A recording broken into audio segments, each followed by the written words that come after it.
Hey Saints, well, I'm not trying to add to any of the frustration or hype or anything else of this time of year, but you guys know it. I think all the searching for the coming of the Lord leads to all these awesome Bible studies, and so I kind of do some of these videos with that thought in mind. Is that let's take advantage of our excitement for the Lord's return and dig through Scripture because we learn a lot. And today I was listening to a video.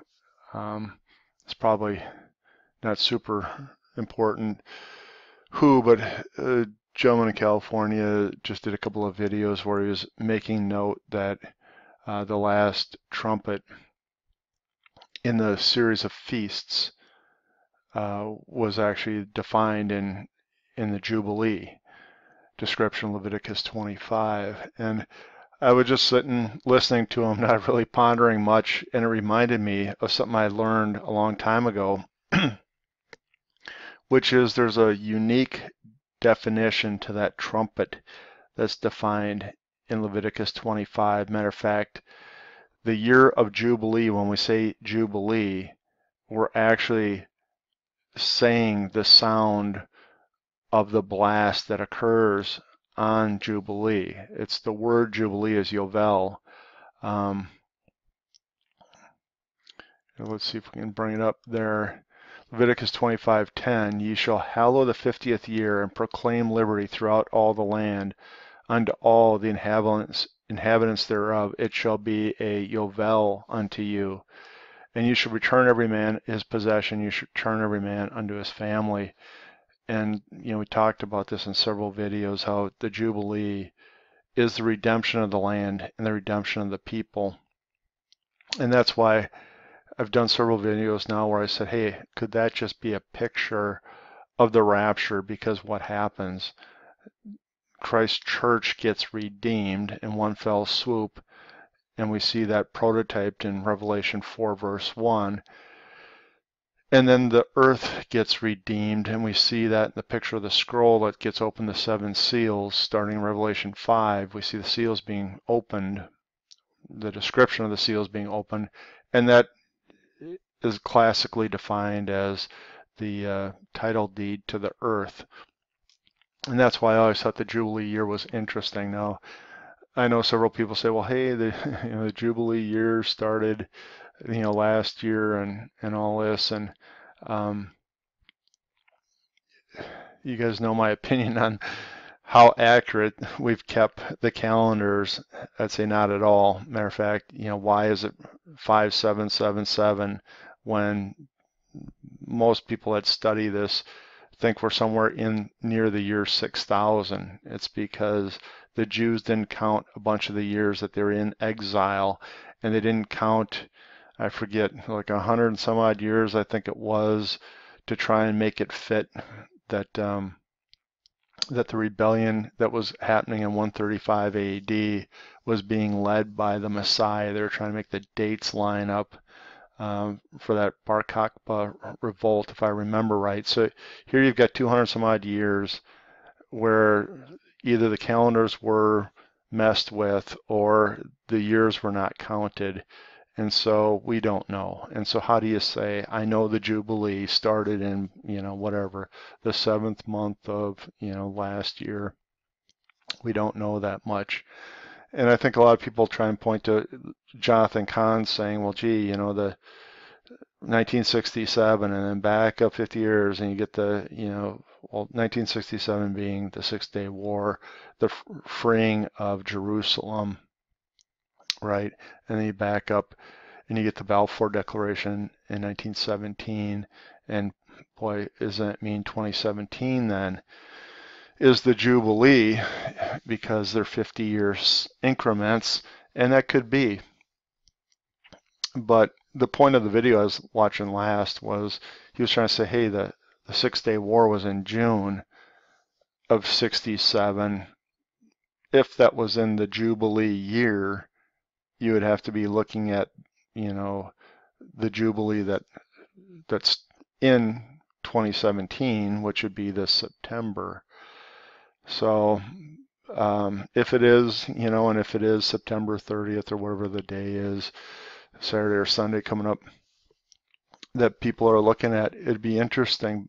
So all that to come around to this ancient point, I mean, this probably goes back 4+ years ago when I was looking at something Perry Stone was doing, and I looked at some related articles, and they pointed out the fact that this trumpet on the Jubilee is actually the name is Yovel, is the name of the Jubilee, and that's a blast of the horn. See, the blast of the horn, specifically a signal of the silver trumpets, hence the instrument itself. So is that potentially something unique? And if you go way back to those videos when I was doing the study, let me bring this up. This is just a search for that Yovel. First occurrence, where is it? Exodus 19. And this is what was so cool way back in the day when I did this. This is when the Israelites are being called up the mountain to make covenant with God, and you should not hand touch it, surely be stoned or shot through, whether it be beast or man, it shall not live. When the trumpet, and there it is, Yovel, soundeth long, they shall come up to the mount. And the article, I can link a blog post from way back then that was pointing out all these things, but they talked about how it literally probably took 50 days to get the Israelites to this point, and then they come up the mountain, right? And so is there a pattern here that this Yovel, this Jubilee, was maybe blown on the 50th day of the Exodus? And now what do you get down here in Leviticus 25? The next usage is the Jubilee trumpet, the Yovel again. Well, what is the Yovel? It's the 50th year in the cycle. Matter of fact, it says right here in the next verse, a Jubilee, that the 50th year be unto you. You shall not sow nor reap that groweth in itself, nor gather the grapes of the undressed vine. And so this word Jubilee is synonymous with the blast or the sound that is heard. Sorry about that, saints. I had somebody come interrupt me. So the next point I was trying to make here is this Yovel blast. Let's see where else it occurs. And so, like I say, I searched, the Yovel, however you want to pronounce it. And so Exodus 19, when the children of Israel got brought to the mountain for covenant. Leviticus 25, the Jubilee, the definition of the Jubilee is the blast of the trumpet. And then, so you come past 25 because it's referenced a lot in 25. Come all the way down to Leviticus 27, sanctify his field after the Jubilee, the priest shall do unto money according to the years that remain. So still in reference to the Jubilee in Leviticus 27. Numbers 34, when the Jubilee of the children of Israel shall be, then shall their inheritance be put unto their inheritance of the tribe whereunto they are received, so that their inheritance be taken away from the inheritance of the tribe of our fathers. And so that's just a reference of that releasing function to restore on the year of the Jubilee. Come down to the next reference here. Now Joshua surrounding Jericho, and 7 priests shall bear before the ark 7 trumpets of ram's horns. And the 7th day ye shall come past the city 7 times, and the priest shall blow the trumpets. Now, what do we have here? 7 priests, 7 trumpets, compassing the city 7 times. Well, how is the Jubilee set up? It's 7 years of 7, right, for 49 years, and then the 50th year is the Jubilee. And you guys know 7 in the Bible is, I say heavenly completion. People kind of talk about it a little bit differently, but the number used in the Bible where God is saying this is complete, this is done, and a number repeated in the Bible has emphasis.